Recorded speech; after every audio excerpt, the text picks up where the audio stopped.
People who, in many instances, have absolutely no clue what they are doing.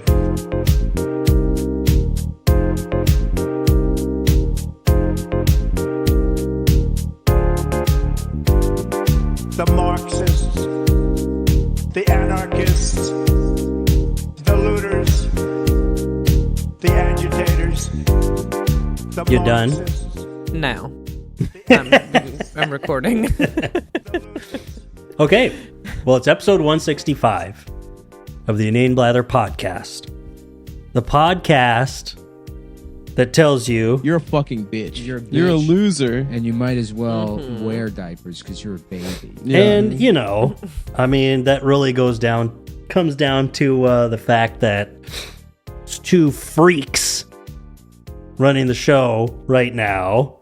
We got Natalie. I mean, she looks like a demon because she is. I'm sorry. Go ahead, Doug. Okay. And then we've got myself. This guy we're looking for is a scum-sucking, motherfucking, ball-biting death machine. Mm-hmm. So, and together, and sometimes we are. Danae, who's not here today, shout out to Danae. Shout out to the yay. Who says, This is my reality, not a false human illusion.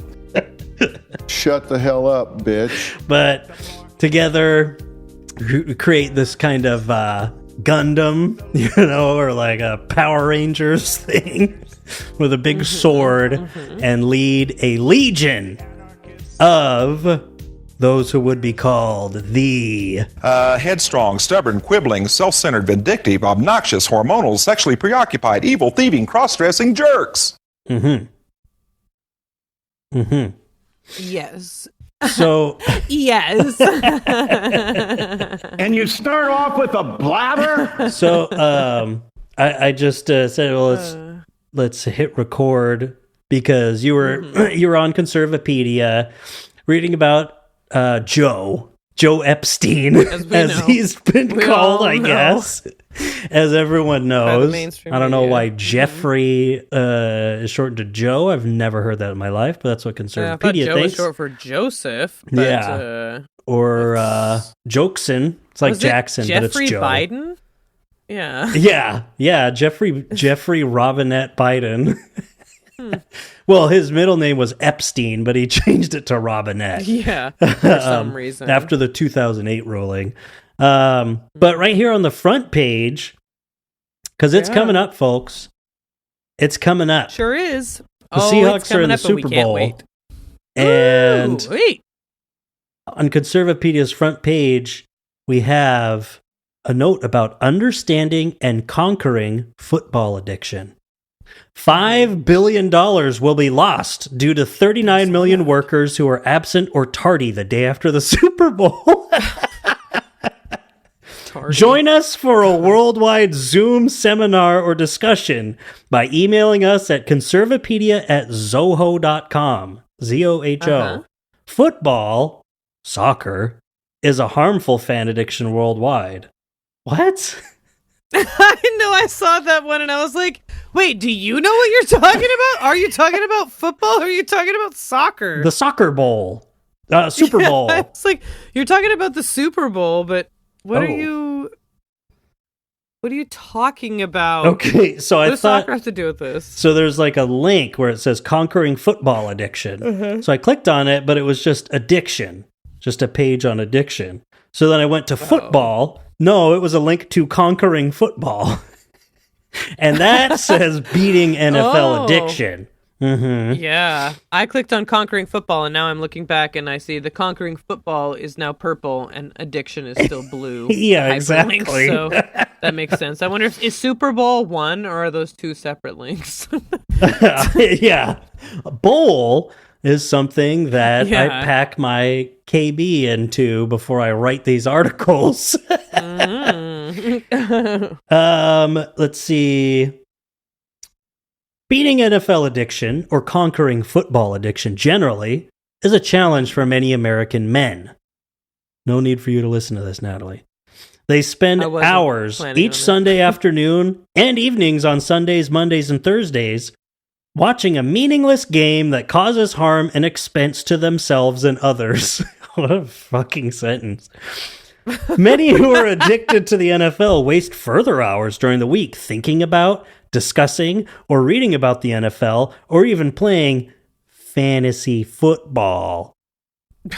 And it's like, I mean, yeah, football's popular in America. It's like, so It's from here. They're into the sport, so they waste hours during the week thinking about it or discussing it. What if they were what if they were thinking about or discussing music or the new TV show? I bet if they were spending hours during the week discussing the new Kevin Sorbo film, that Mr. Schlafly would be just fine with it, you know?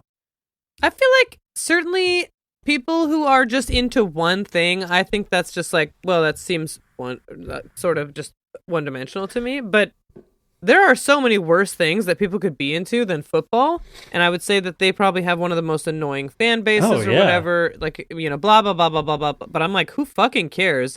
If that's his whole personality, whoa, it could be way worse. Yeah, because I've sure. met men, and they're pretty fucking horrible. If they have nothing to have common ground to discuss, you know, that's when instead they're into at these blood sex rituals. Mm-hmm. So you think Bill Gates is a big football fan? No, Paul Allen was.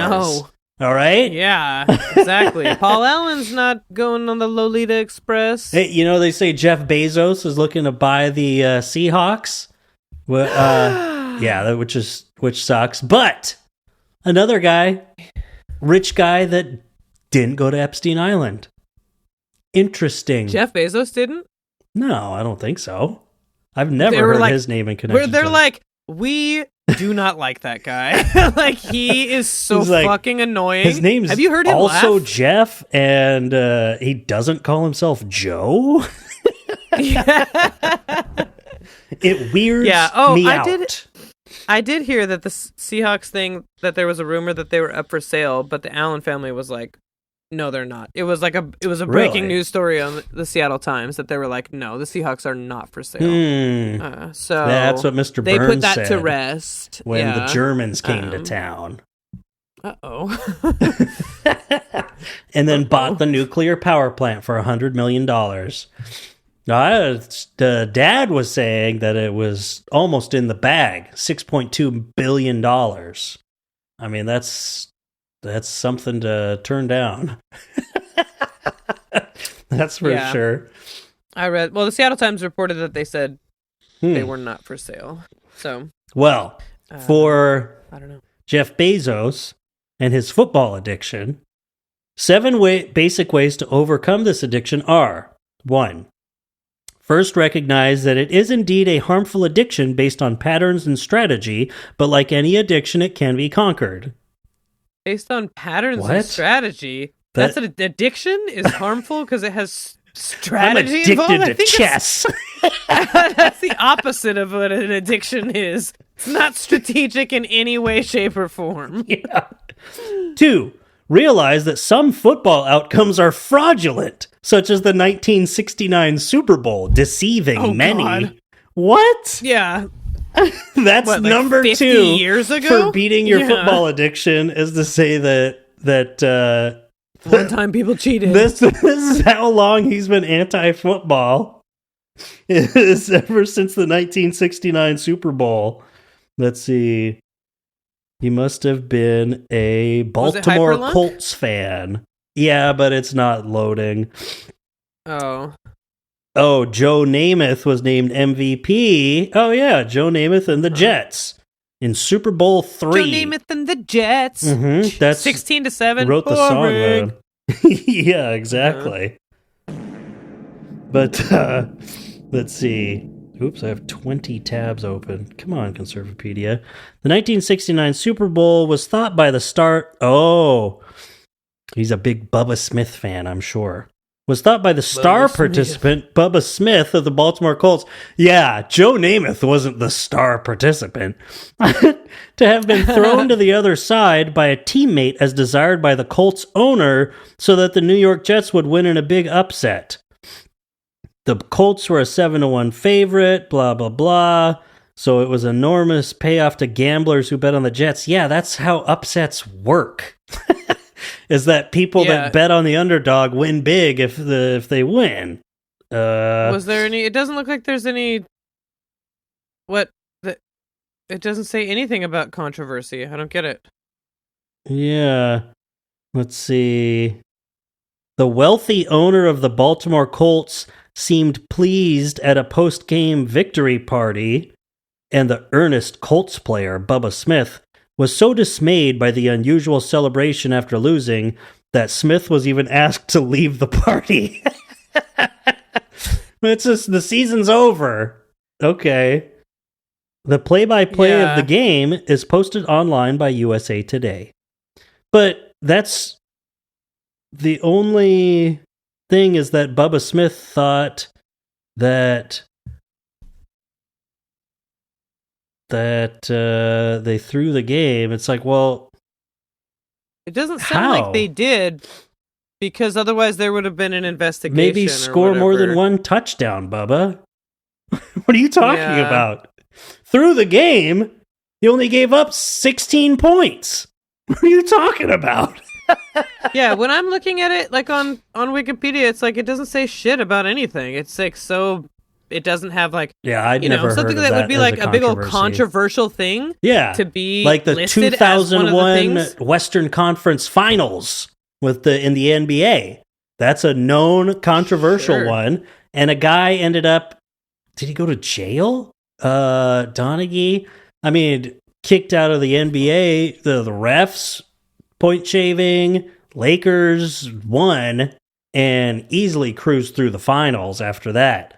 And understandably, Sacramento Kings fans have been pretty salty about that ever since, as they should be, because it was like a known thing. The Seahawks' first Super Bowl, that's a controversial one. Some bad calls. Astros fucking cheating, like there's been like, it's like there's actual like legitimate, it's like, people betting on games, whatever, and people finding out, and then having them stripped. And it's like, this was 1969? Are you serious? If something had happened, you better believe we'd know about it by now. Like something big, it was like, oh shit, they totally threw that, and there was this money here and that money there. It's like, what? No, just someone did a bad play, and you think that they threw the game or whatever? It's just like, you guys played like shit, it sounds like. Yeah, exactly. Scored one touchdown. I mean, I'm no, like, football nut, like some of these addicts that he's talking about. Yeah, but sure. I've never heard... I've just never heard people be like, oh, being a Broadway Joe haters. Oh, Joe Namath, that, that cheating scoundrel, or he's got a fake Super Bowl Broadway Joe. It's like, no, I've never heard that. I guess I'm too young. But people would get their titles stripped away. No one else has heard all it these either. Things. Yeah. Oh, there would be an asterisk. There are asterisks next to a lot of names. People have been stripped of their titles. Like posthumously and all this kind of stuff. It's like you would be in the Hall of Fame, taken out of the Hall of Fame and stuff like that. Yeah. For Joe cheating Namath. and whatever crap. So it's like, so what? I mean, just for it to be one of your number one reasons saying it's sometimes fraudulent, point to a fraudulent case. They exist, like there are times when people have cheated. So point to that. So, so the, at least in the AI overview, the controversy centers on allegations that the heavily favored Baltimore Colts fixed their 16-7 loss to the AFL's New York Jets, a theory fueled by Colt defender Bubba Smith in 1983. While the game is technically considered one of the greatest upsets in sports history, the claims suggest a conspiracy to ensure the AFL-NFL merger's legitimacy amid rumors of large bets placed by Colts owner Carol Rosenblum. But did he? I mean, that would be telling. If the Colts owner was betting on them to lose, I feel like that would be something big. That would come out. He would have won a bunch of money, which that would have come out that he won a bunch of money.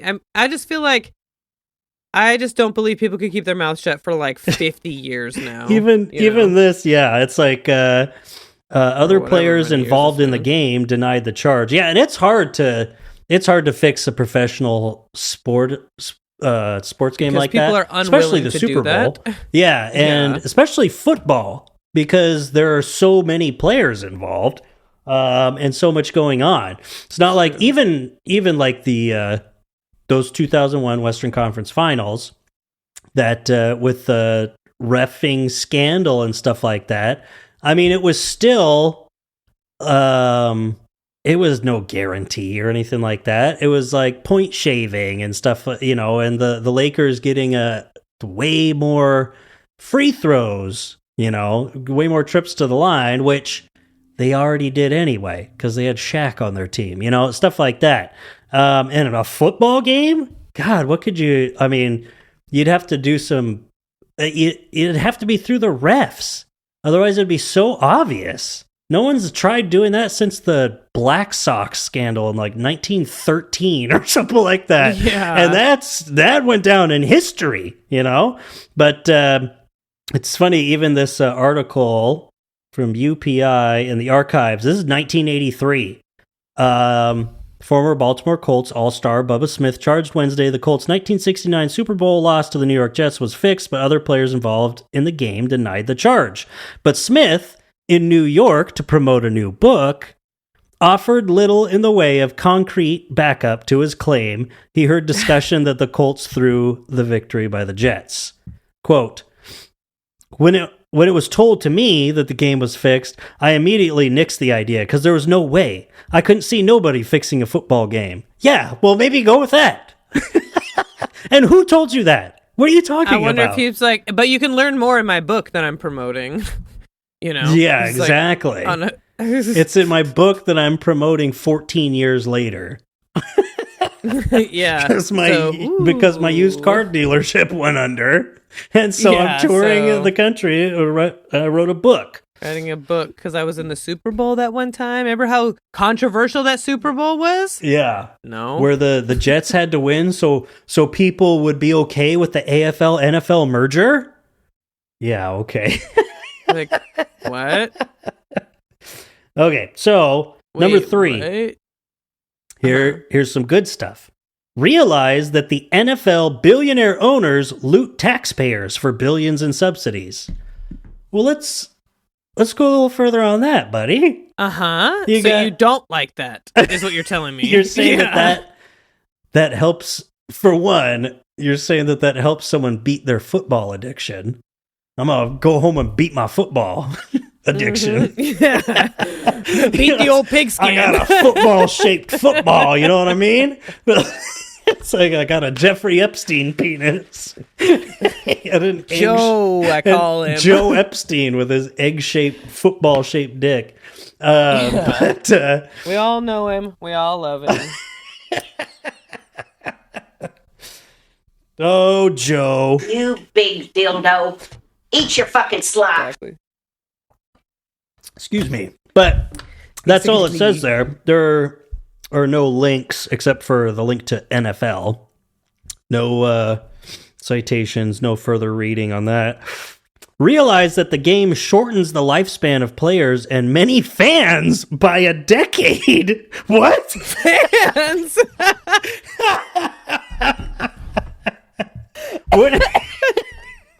What are you, a Bills fan? What are you talking about? So funny. Oh my god.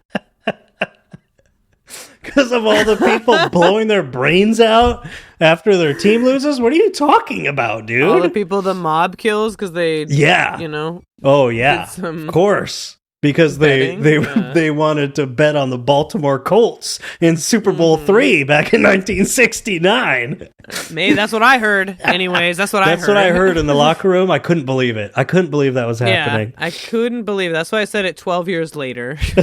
Oh, wait, no, I said it at the party and everyone asked me to leave. Yeah, that's right. Yeah, it was a real bummer at the year-end Stick party. in the mud. And everyone's like, getting said. Shut up. Yeah, everyone was like, get out of here. He was like, well, I'm going to write a book about it. They're like, here it is. They told Bubba, you're a fucking bitch. And then they said at the party, Bitches leave. I'm like, damn it. Got me. Wow. Last one, number 7. Number 5. Realize that the game probably induces early onset of dementia for fans and players. He keeps including fans. Fans? What the hell? There are very legitimate concerns about player safety in football. It's deadly. Especially people growing up, kids playing football. It sucks that, personally, I think watching football is really fun. It's cool. Same. It's a really impressive what people can do. It's an American sport. It's fun, but it's like, damn, it's not good for you. It'll not good for people at all. And it'll kill you. These people get exploited for it too, in order to shorten their lifespan, because 99% of NFL players are not Tom Brady, and they're going to play for about 3 years and get the shit beaten out of them and maybe get CTE. So it's like, that's crazy. But to include fans in that, fans? It's like, what kind of games are you going to? It's going to give you dementia? It's going to give you dementia. It's going to take a decade off your life. It's like the Mean Girls, like in Mean Girls, the gym coach, but instead of saying you will get chlamydia and you will die if you have sex, you're like, if you go to a football game, you will get dementia and you will die 10 years earlier. Like, oh my God. Oh, man. Yeah, because you'll turn into one of those head bonked individuals. So he thinks that everyone at a football game is they're shirtless, painted, and they're like banging their heads into each other, like, yeah. He's like, yeah, we just football like addiction, cracking skulls, yeah, getting in fights in the stands. It's like, now that I think you're talking about soccer, where people are getting in fights in the stands, and hitting each other in the head. That's the right football, guys. Yeah. Number 6, I don't know how this is helpful. Realize that far fewer than half the population actually watches the Super Bowl. You're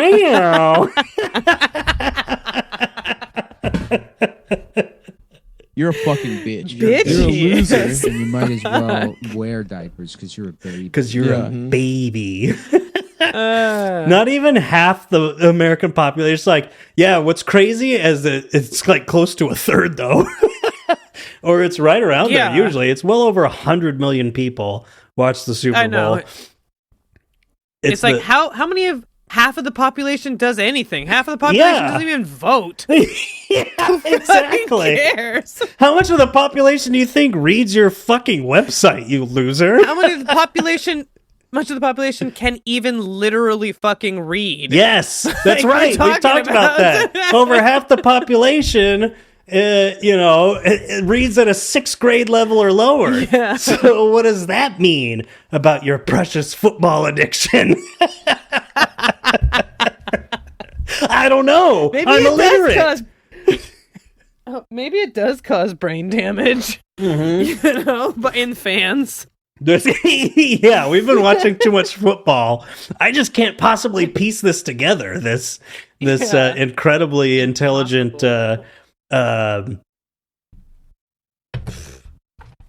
treatise. Sentence? No, it's a list of things. But last one, number 7. Realize that other pattern-based games, such as chess, are healthier substitutes and sharpen the mind. That's what I thought of chess on that first one, where it's a harmful addiction based on patterns and strategies. So let's see. NFL addiction. Wait, you know what? I want to say something about chess and all that kind of mind-strengthening games. Someone came to Humby's work and was talking about that, like about, I don't know, some like wellness kind of person from the community, whatever. Some wellness saying, kind of person from the community. Whatever, some person who knows what the fuck they're talking about. But it was like preventing yourself from like getting dementia or Alzheimer or whatever, Mhm. you know, is like, it's like, oh yeah, like do crosswords. And she's like, well, doing crosswords will make you better At doing at crosswords. crosswords. Mhm. Yeah, it's like it doesn't sharpen playing Yeah, chess all I the do time crosswords. would I'm an make you idiot. better at chess. You know, it's like Mhm. what actually Yeah. a little tip Oh. is variety, changing the way that you go to work. You know, Yeah. not doing the same thing, like getting out of your habit. Brushing your That's what teeth stimulates left-handed. learning. Yeah, not doing crosswords and playing chess all the time. Like a just gonna fucking be a dork. crossword. Yeah, you're just gonna start talking like in crossword hints, and it's gonna be really annoying. Ew. Perhaps. Yeah. Informally. Yeah. Informally known. Abbreviated. Yeah. Yeah. Oh God. But yeah, I've never understood that. And I always thought Oh my god, exactly that. that scared me. We're live, I Humberto. thought I heard them. Yeah, we're live. You can grind some more up. It just turns on Ride That Pony by coffee Genuine. grinder? No. Grinder, like right next to my mic. Yeah. Thanks. It's really fresh. Good beans. But he's like, all right, here are your coffee grounds. Eat your fucking slop. Yeah, dildo. You big dildo. I've always thought that though with chess, where it's like, why would that make you smarter? It just makes you better at playing chess. I don't. It's just something. I mean, I'm not good at playing chess. I don't know anything about it. What makes you but smarter is learning new things. yeah, and there's some things like playing music, you know, that you could put on that level the one hobby that because you have. you're no, and because you're learning new things if you keep doing it, Mm-hmm. and you're thinking in a different way. You don't drive a car musically, you know, it's different for your brain, you know what I mean, unless you take a lot of acid or something. I do. But I do when I do it. yeah, not with that attitude.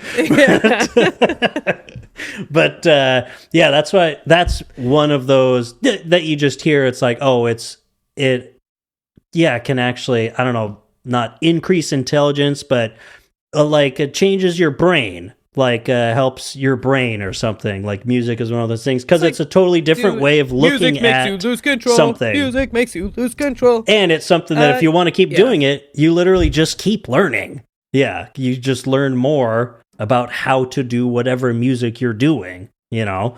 Maybe if you're writing, if it's like, yeah, you know what makes you smarter than playing chess? Writing every day. That probably actually does do it for your brain. And you switch it up and be like, all right, I'm going to write in iambic pentameter. Or I'm going to write with my left hand. Yeah. I'm going to write while I'm high on super... acid. No, man. Yeah. Nice. I'm going to pull a Stephen King and do all the pills in my medicine cabinet and start writing. Mm-hmm. You know what's funny? It's called art and creative expression. God. No, it's called... Eat your fucking slop. But, What are you, some sort of chess head?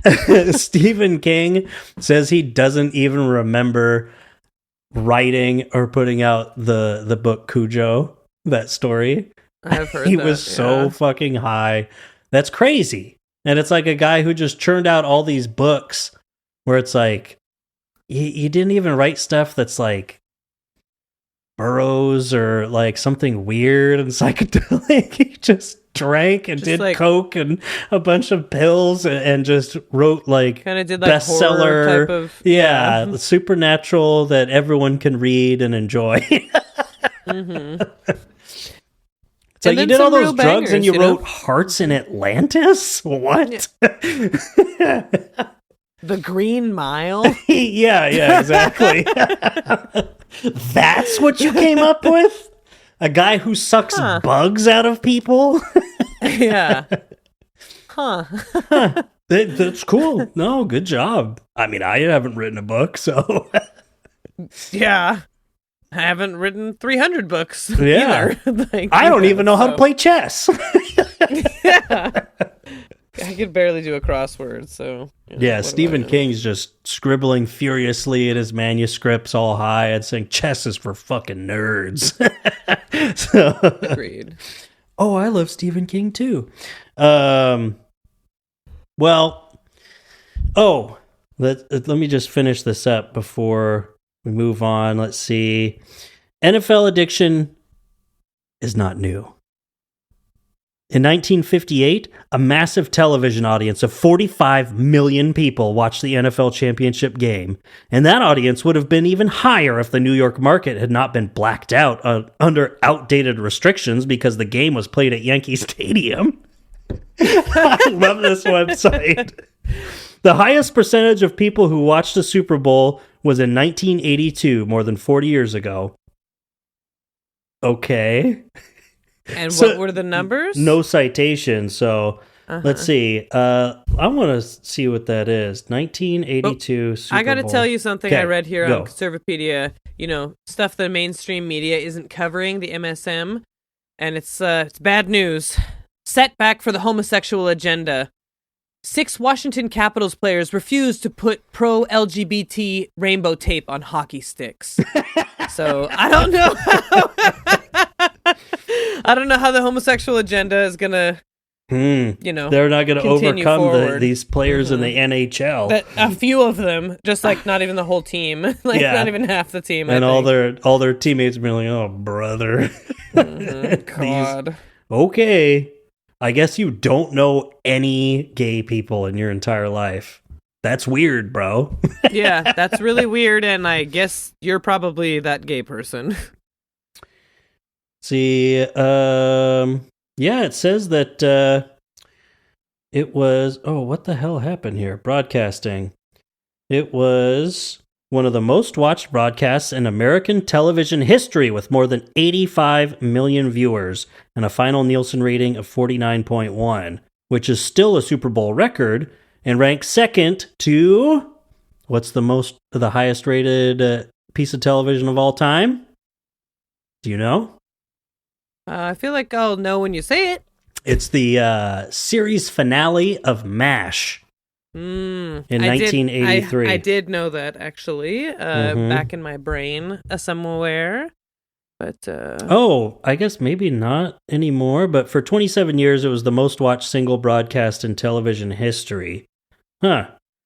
I wonder what is now. I mean, I feel like Super Bowl television ratings, let's see.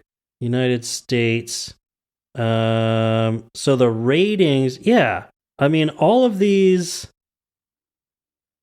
I don't understand what's up with that. So average, because it depends on the number of households and like how they do a Nielsen rating. But let's see here. Let's just go to average viewers. The highest one was last year. It's been going higher every single year. Last year, Super Bowl Licks, Lix, number 59. Nice, 59. Licks. Yeah, I liked it 59, and don't ask me to show you.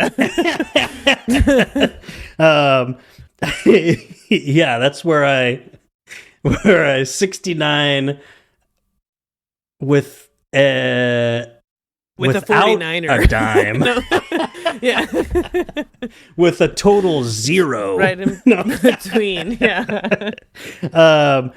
But average viewers, 127.7 million viewers in the United States last year. That's wild. And I mean, a lot of people, that's not even half the population, Doug. That's not even half the population, so why would you even give a shit? That's true. If not half the population watches it, then it doesn't matter. So I don't know what has half the population for sure sat down for all at the same time. MASH? The MASH season finale? That's the only thing that's ever made an impact. Yeah, that's true. No, I mean, in terms of television events, the 1969 Apollo 11 moon landing is widely considered the most watched television event in history, with an estimated 125 to 150 million viewers. That was half the population, probably. What the fuck? There's no way this is true. YouTube reports that the funeral of Queen Elizabeth II reached an estimated 4 billion viewers. What? There's no way. Over half the population of the Earth? Of Earth? People were like, yeah, fuck yeah. Yeah, maybe, but even I didn't watch that. Like, what? And I'm on YouTube all the time. I wouldn't give a shit. Yeah. But yeah, while in the U.S., Super Bowl 59 holds the record with 127.7 million viewers. Let's see, most watched television broadcast, but what about, okay, in the U.S., that's what's funny is that you have the Apollo 11 moon landing, because they don't have exactly, but it's up to 150 million people, which is cool. That's really crazy, you know? And everyone had their televisions. You only have 3 channels anyway, and you tune it to that. They probably all played it. But after that, the most viewers, it's Super Bowl 59, Super Bowl 27, Super Bowl 58, Super Bowl 57, Super Bowl, oh my gosh, I'm so bad at this, 49, Super Bowl 56, Super Bowl 50, Super Bowl 48. Ooh, that's way up there. That's what I'm talking 48. About. Number 48, Seahawks versus the Broncos. Super Bowl 46.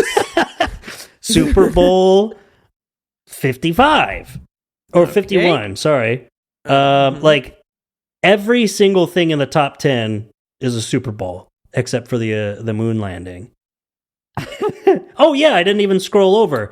Networks for the Apollo 11 moon landing, it says multiple networks. Yeah, they were all playing it. Then there's most watched television interviews. Oh wow. Number 1's Michael Jackson on Oprah. Do you know what the number 2 most watched television interview in the US was? Is it a Barbara Walters one? It is Barbara Walters. Who is she interviewing? I'll tell you, it's 1999. I was thinking Britney Spears. No. But is it a woman? Mm-hmm. And it's 1999. Think more politically. Hillary Clinton? No, you're getting close, in a way. Monica Lewinsky? Yes. Yes. It's Barbara Walters with Monica Lewinsky, which beats out David Frost interviewing Richard Nixon. Wow, nice. Michael Jackson's in the top 5 twice. Wow. Yeah. Then Bill and Hillary Clinton. Hillary, as they call Number her. 6 on the most watched television interviews in American history. Number 6. Anderson Cooper in 2018 interviewing Stephen Colbert. No. No, I know, but that's my favorite interview. 2018. What's his face? Right in the middle of Trump 1. No, it's that's another what I was woman. Thinking about, like Jim Comey. People like seeing women on the telly, on the boob tube. Yeah, nice. Because Anderson Cooper was interviewing Stormy Daniels. There we go. There it is. Yeah. Remember that? Remember Trump 1? That was fun. Remember when she's all like, his dick is like a mushroom, and we're all like, and he likes to have sex with Putin. Yeah, he like pees and spankies with Forbes magazine or whatever. Yeah, something about Shark Week. I don't know, whatever. Anyway. Suicide is badass. No. That's so true. That is so true. That's what I've been thinking lately. You know, after I got fired. That's what I've been thinking lately. Hey, yeah. I didn't bring it up, so. But you brought Natalie, it up by bringing up suicide. I brought up your current employment situation. So everyone, Natalie is a free agent. Mm-hmm. If you want to hire her, she doesn't scrub toilets very well. No. But she's a good roommate, good boarder. She always paid me for that shack that she stayed in. She's a good border collie. Yeah. You know what all this experience has taught me is that, you know what? This is a hot take. America doesn't have very strong labor protections. You ever thought of that before? Sucks. It just fucking sucks. Unreal how much they can just fucking fire you, and like going through like wrongful termination and all this. It's like board governance. It's like, I know they did. It's like, I don't fucking deserve this. I wanted to stay and do my job here. This is such bullshit. This board is fucking ridiculous. Like, blah, blah, blah, blah, blah. It just was like, I mean, it just shows how much, and especially in an organization that's all like, ooh, workers' rights. Shut the hell up, like, bitch. Exactly. What I'm like, you know what those workers' rights are fighting for is like something maybe more like France, where it takes like 6 weeks to fire someone and they get to keep their job the whole time, and the employer has to prove like that they tried everything possible, that this person was just like couldn't be trained or whatever. Because you have to be employed to live, so it's kind of important. Like, it's a big deal to fire someone. It's like harder. It's like easier to just train them than it is to fire them. And this over here, you know, some of this bootstraps mentality in America, it goes so fucking deep. Just like when it comes to, what are we gonna start talking about, the working class or something like that? But man, oh man, just like how you don't deserve a job, and it's like, yeah, I fucking do. If I show up to work, I deserve my fucking job. You know, I'm like, at least it's like, give me some kind of feedback for, you know, like, I'm here, I'm doing it, I'm trying, you know, this and is so my then you just reality. be like, yeah, exactly. And my reality is that I got a threatening call from a board member saying, I'm going to fire you, like straight up, like a phone call from a board member I've never met saying they're going to fire me. It's just been so, and someone that you've never met, like what would they have to do with it? How do I even know that you're a board member? That's why democracy simply doesn't work. That's democracy in action, Natalie. A voting board. Some sort of co-op governance. Yeah, without, it's like, did you even have a quorum? We're not going to tell you that. We don't have to tell you that. And it's like, it's literally illegal to fire me if you guys didn't get a quorum. You know, you have to have a certain amount of people. I'm sure you know, being on, we're like the chamber, and they're whatever. a non-profit board. I'm pretty sure they have to tell everyone.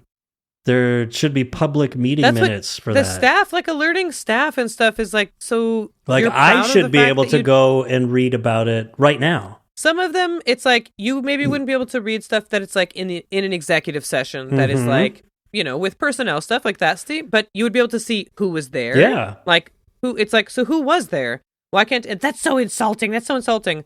Well, I'll just say it. The board member that fucking fired me on Wednesday, she called me a fucking cunt. Wow. Like, it was just me and her. Yeah. She and I kind of, it was just me and her in the office. Yeah. What if she was such a fucking lying ass fucking bitch? God damn. It's been so frustrating. Why? You know why? What are her reasons for calling you a cunt? Because she's under the thumb of this other bitch that's a volunteer, you know, that is the epitome is it true? of performative white woman who wants to lead an organization in a community that she's not a part of. It's like, it's okay to be an ally, but the head of the NAACP shouldn't be a white fucking woman. Is it true if you're going to lead a homeless organization, to live in Nicholsville at the beginning of all that to show that it was a good place? That's what I was reading.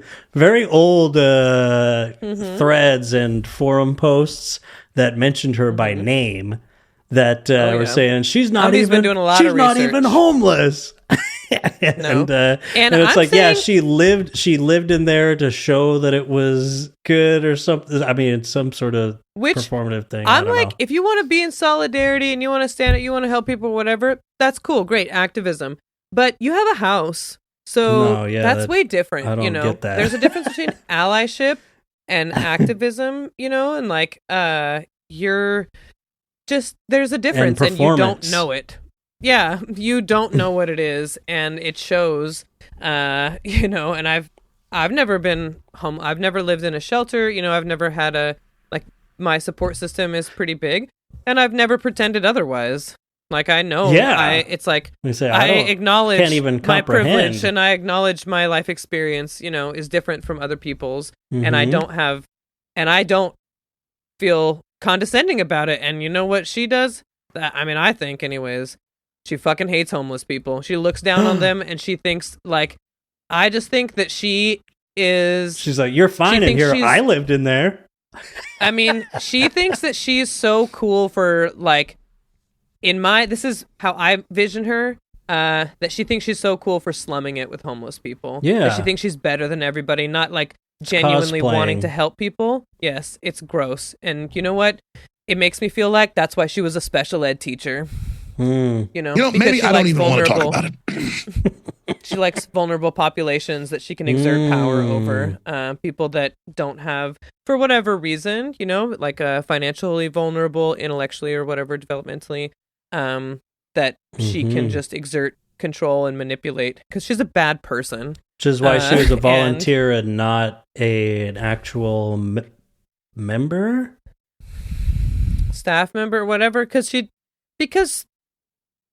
also just fucking stupid, you know. She just like she doesn't know how to manage a nonprofit, and it's like, and you won't listen to other people. And I went into this being so ready to admire the fucking shit out of her, you know. And man, I got warned, and it was like, no, I'm good with people. I can win people over. I win my colleague over who's like a tough nut to crack and all this kind of stuff. You know, I like people. I really do. And oh man, Humby was even like, I've never met someone like her before. Like, just really like so deeply manipulative, and beyond defensive. Yeah, absolutely. Just and in a space that, you know, calls for like no ego, empathetic. that's for sure. Yes. Yeah. Like really caring about people that need some support. Damn, girl. Well, look what you did. And really calls for it calls for people to follow the rules is what it calls for, because you work for a nonprofit. The participants sure follow the rules. That's for goddamn sure. The whole principle of the self-managed organization is like that they have accountability and their responsibility and transparency and all of this. Democracy. And then she's just like, oh, I'm a volunteer, so I can do whatever I want, and I don't have to show up to meetings if I don't want to, and I don't have to do this, and I don't have to do that. She just comes and goes as she pleases with no accountability measures, and the board will just do whatever she said, because she's a big, huge, mean bully that bullies people into quitting. You know? Yeah. It was pointed out to me that every woman who has ever worked there has been fired, and every man who's worked there, besides one, has quit. So wow. They've got some churn. Oh God. So anyways, and that's actually today I was just so fucking mad about it today. I'm having a hard time a little bit because I really, besides her, I really liked my job a lot. I really liked working with the participants in the program. They've been reaching out to me and like they want me back. Like they want to they're like trying to push back in whatever way they can. And I'm like so flattered and all of that, and so angry that it's like I could just be at fucking work right now. I could just be at work, and now I'm having to file for unemployment that you guys are going to try to deny me. You said you're going to try to deny me, which you're not going to win that. Good that's luck. For fucking sure. Yeah, but it's way less than I was making, obviously. Yeah. So it just, because it just is, and today this country fucking sucks. It just fucking sucks. Doing my whole resume, you know how much fucking time this is now out of my life when I was just dedicated to this job for a few years, you know? Like, couldn't I just stick around at this job? And then you guys want 2 weeks fucking notice when people quit? Fuck you. Yeah, when you're firing people left and right. Well, you said like 2/3 of the staff got two people in 1 week. That's 2/3 of the staff. Yeah, it's a 3-staff office. 2 of us got fired. Yeah. God. At my first thought, I was just like, two women. It's kind of like if 2/3 of your class are failing, I think that's kind of on the teacher. But the board, but they're all numbskulls. Totally. Oh, they're all head bonked individuals. Yeah, I think they all played football, or at least watched it. Well, but we're to the ones that I know, anyways. To said person, We just talked to your smart fridge and it told us you're ugly. So there we go. So There's always that. there, we're in your walls. You know, it's to completely change the subject. I was going to say as a great segue. No, because it's completely not related. I just had this written down. So we watched this movie the other night. Amanda and Sophia and we watched this movie called Flow. It's really cute. It came up just with the cat? Yes. I've seen it. I loved it. You've seen it? Yeah. Yeah, it's really great. I recommend it. I watched it. Yeah, it's animated. There's no dialogue. It's really beautiful. And it's a little it's rated cat. G, it was Little black crazy. Yeah, cat, and then there's dogs and capybara, and it's really interesting. Thing, but it makes you think, actually. I don't know where you watched it, if you watched through the beginning, the number, because then you realize it's like, oh, this is like a foreign film, but at the beginning, there'll be a couple of production companies, and it'll have their logo come up and stuff. And we put this movie on, and I swear to God, there had to have been 20 production companies and studios and outlets. Nice. And it was like, after like the 12th one or something, I turned to him and I was like, is this a joke? Is this seriously a joke? Like, it feels like satire at this point, because it's like, so okay, the funny. movie's starting, and it's like, and then it just dissolves into a studio canal, and then something else, and it's like something studios. That's I'm like oh my God. Family Guy bit. Exactly, I feel like. or The Simpsons. I was like, what the heck is this? But It's Latvian, French, and Belgian co-production. So, I was thinking and it was French or something. they let you know up front that they had to work with all of these studios and the governments of all get three it of these made. countries to get this out into international audiences or something. Yeah, I liked it a lot too. It was like, it was kind of intense, and I have a black cat, so watching the little cat be like, oh my gosh, the water and everything. On the verge of, just trying to survive in a flooding planet. Which, and then at the very end, I was like, wait a minute. So what actually happened here? So we won't spoil it for people. They can. It makes you think. Go watch for all it. Of the, at the no very dialogue end whatsoever. Yeah. Yeah, and it's about. It's about companionship. It's about overcoming isolation and loneliness. Or I don't know. It's about climate change or something. But no. Probably not. Why would anyone make it about climate change? It's just about a flooding planet. And all these animals trying to survive.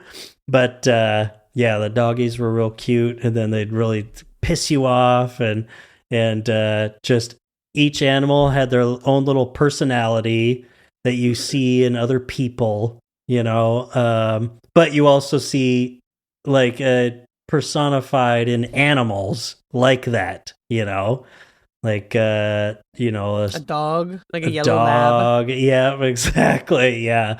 Or like lemurs, they actually do like collect things, and the lemur was like this little hoarder, but and seeing that, I was like, oh, I know people who are hoarders, and they're crazy. Yeah. No. They sure are. To use a politically correct term, no, they're nuts. Is what no, you'd say. Just kidding. Yeah. Everyone's got their thing. Me, I have a debilitating football addiction. I just read something about how to get rid of that. Yeah. Just know that not even half of the country watches the Super Bowl. Does that help? Okay, Natalie. Overcoming football addiction? This is politics. Mm-hmm. Well, You know, the big thing right now, of course, is more Epstein files. And out of Never all of heard them, of him. we were talking about Bill Gates before we recorded the show, and what a disgusting piglet freak of a dork loser he is. Piece of shit. What a fucking loser. I mean, of course, he was What a always fucking a loser. weird freak because he's one of the richest men on earth. Billionaire. Yeah, But so he's obviously a loser. But yeah, yeah, he doesn't know how to win. He's a loser. But well, it's so funny. I remember even back before all the Epstein files. I think when Cumtown was still going, and Stav talking about that, like Bill Gates. It was found out that he was cheating on his wife or something like that. But the fact that there was like one woman that she'd give him a hall pass to like every year or something.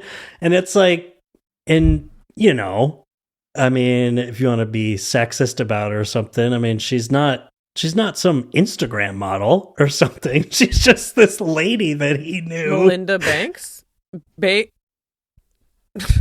Melinda Gates? Not his wife. He had a hall pass to another woman, and even that was not even a step like up his from your girlfriend wife. from high school or whatever. Yeah. And it's he's like, bro, you don't like. How much of a nerd do you have to be to have $100 billion and you don't have the sauce to properly cheat on your wife? Like, what the fuck is wrong You're with cheating you? with your high school girlfriend and underage let's see, 13-year-old sex-trafficked girls. Yeah, exactly. God.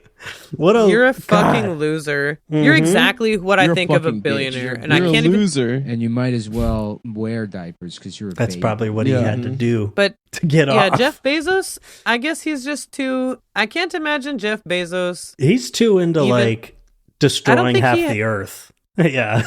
I bet he doesn't really fuck. He doesn't seem like, it's like this guy fucks, even like in a perverted, pedophilic way. He just doesn't fuck at all. He's just like kind of I think I maybe told you that. robot. I kind of fucked around with a guy who was, after he left the army, he was like private security for a while for Jeff Bezos. And he said he was really weird and Yeah. just like a loser, kind of like a dork. Like, I mean, like socially awkward. And yeah, I mean, he's just like, dedicated to his money or whatever, but in the lamest possible way possible. Even like his That's the wife problem is with like there's tech. no sexual like tension between him and his wife, who looks literally like a blow up doll or whatever, like a porn star, where she's exactly. like incredibly She's like, sexy, Jeff, or like hello, I keep doing more and more he's work, like, and you won't. And he's like, I'm gonna go to Spice. look at my cowboy hat. I'm gonna own the like, Seattle Seahawks. And she's like, yeah, I'm gonna poison the drinking water in a third world country. She's like, oh, great, you already came. yeah. Oh, now you're aroused. Yeah. You heard about the disastrous flooding in Bangladesh, and suddenly he's in the mood. Flooding in his pants. And bang my desk. Bang my desk. Bang my dick on the desk. Flop my dork on the desk and bang it with a hammer. Yeah. That's what those Call it billionaires good. are into.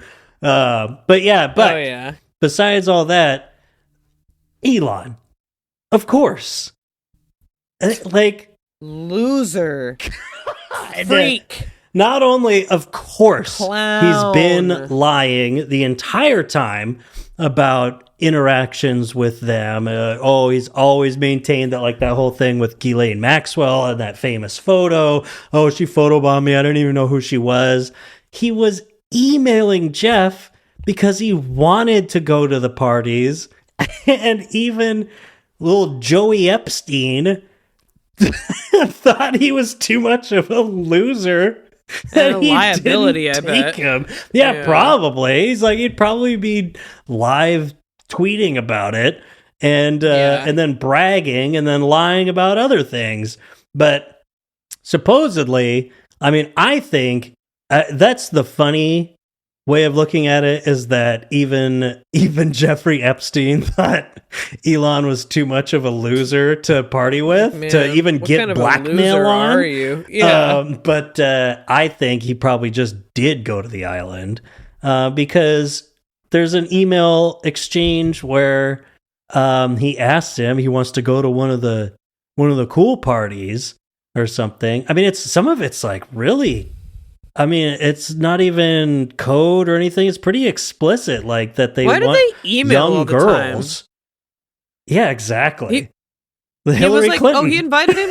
It's all about emails. Yeah, it's like, send a fucking text message on Signal, you idiots. You're talking about underage sex trafficked girls. What are you doing? When people would love to have that on you, you're like literally incriminating yourself. But it's like, that was like a page somebody, motherfucker. Like, what are you doing? This is like so incredibly illegal. This It's is hubris. Like They're rich, powerful people. And even now, because it's like, oh, yeah, what are they worried about it getting out? Look, it's out. And Jeffrey Epstein is dead, for one. And what's going to happen to Elon Musk? Nothing. But he even asked him, because it's like, yeah, Epstein, I turned down an invitation. It's like, no, you asked for an invitation. He turned you down. And then later, you asked again. He invited you out. You said it would be fun. And then after he invited you, no reply. That is not turning him down.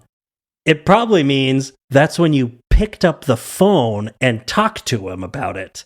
And then later on, another email from Jeffrey Epstein saying, it was good seeing you. So there was one hello? where he invited him to a thing. He's like, oh, a bunch of people in town for the UN. Yeah. And Elon's like, oh, I'm too busy with SpaceX. What do I want to do with all these stuffy diplomats? Yeah, and I don't want to like, go to that. He's like, I'm joking, like, you moron. He's like, do you think I'm R-worded? He's like, there's not going to be anyone over 25 there.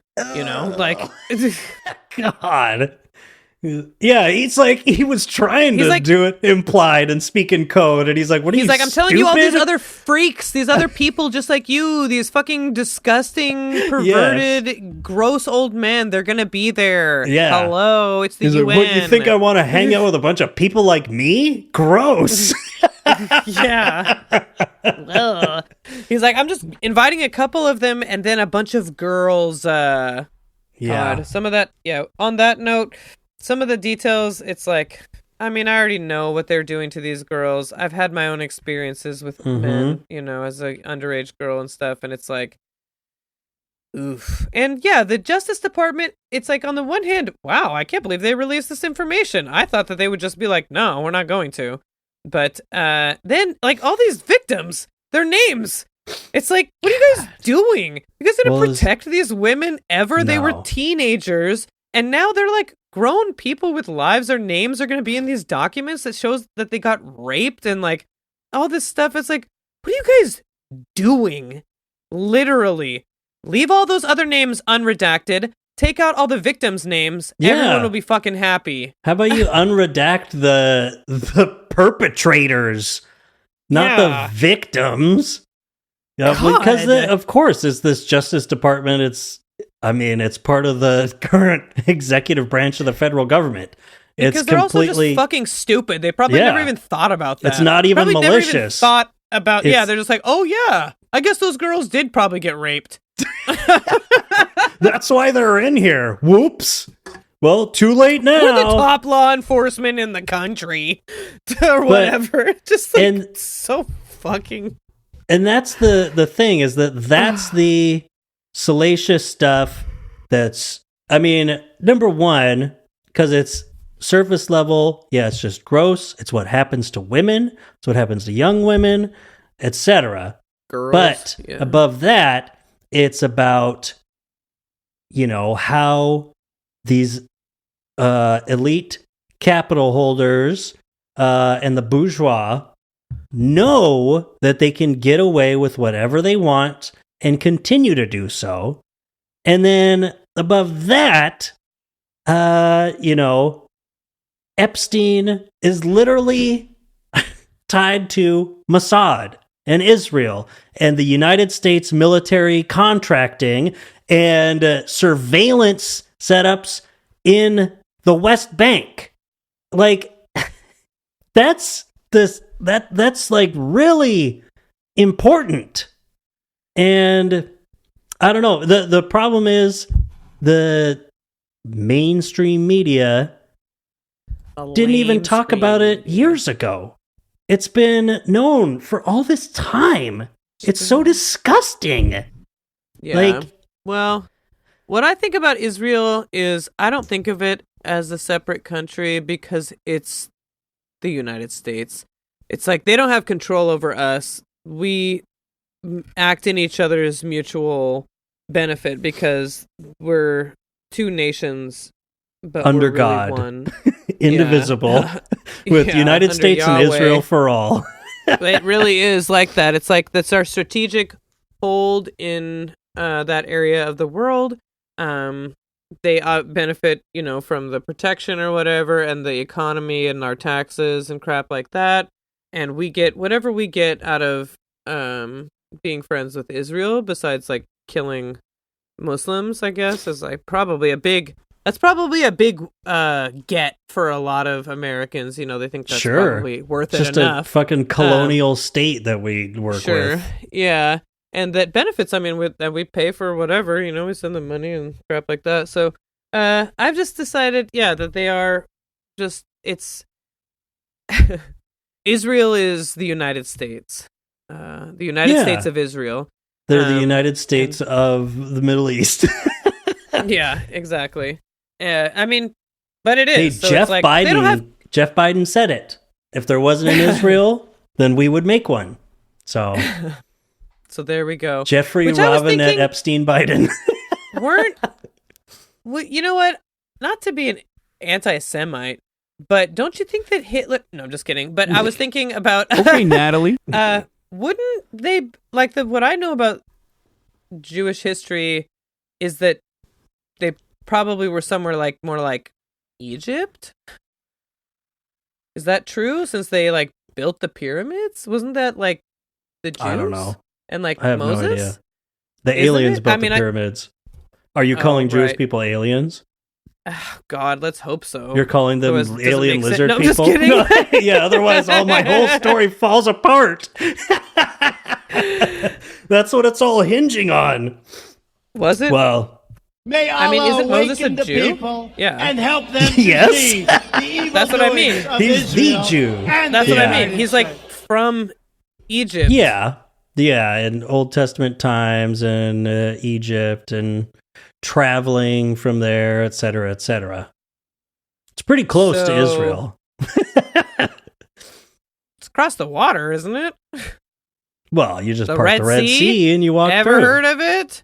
Yeah, I just wonder about God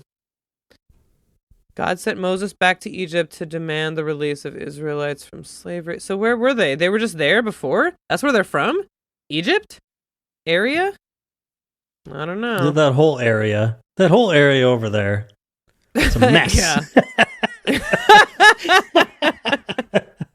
I'm telling you. That's what I'm saying. Well, anyways, rest in peace to Alex Preddy. Not that close. ICE just keeps murdering people, all while Israel continues to murder people in Gaza. So, despite the ceasefire, I think well over 100 people have died since the ceasefire. Oh yeah. And we could look into this later, but it's crazy the story going on now about the massively inflated overbid contract to build in Gaza and stuff with the Trump admin. That it's literally called Gotham, right? It's crazy, and how even with that they still are upset and having this back and forth because they can't build there and they can't do this whole uber colonial disgusting expansionary capitalist project because Israel keeps fucking bombing them still. and killing people. It's like, we're not going to have a seaside resort in Gaza if you keep killing everyone. Yeah, it's like everyone's that's gonna be dead. Suddenly, the capitalism and fascist expansion are kind of coming to a head. They're at odds with each other. So it only gets better from there. Oh boy, who's gonna win out? Well, I'm gonna go back to just creating AI music like usual, just poisoning lakes, supporting your local data center. This is my reality, not a false because I want to human be able illusion. to say that. No. Seems pretty satanic. Well, we love all you guys, all the listeners. Thanks for listening an hour and 10 minutes into this. That's crazy if you are. I'm Yeah. just like, I don't get why the Jews are. Yeah. Natalie hates non-binary people. No, and by to be clear- non-binary, we mean At these blood sex rituals. Yeah. What I'm saying is, I think that it's the United States' fault because that's our son. That's our son. Yeah. I mean, it's and Britain, but that's what helped establish that big time. Not even. Yeah, we're the ones that stuck around. Britain left you. We're your real dad. Yeah. They went out for a pack of fucking pipe tobacco and a spot of tea and never came back. They went out for a fag. We went out for some cigarettes and a beer, and we came back. And we came back with an iron dome. Sit down in front of your TV and Eat your fucking slop. okay. Love you. Okay, love you. Thank you. We're gonna get back on a better schedule. Thank you. I'm gonna get on this New Year's resolution. Not be a Get on making a New Year's resolution. You big dildo. Yeah. That's my New Year's resolution. But Okay. anyways. Shout out to Danae. Shout out to Amanda. Shout out to Discontent to Provider. Shout out to everybody. RM Brown. That was a really nice one. Thanks, Inane Blather. You're welcome. Bye bye.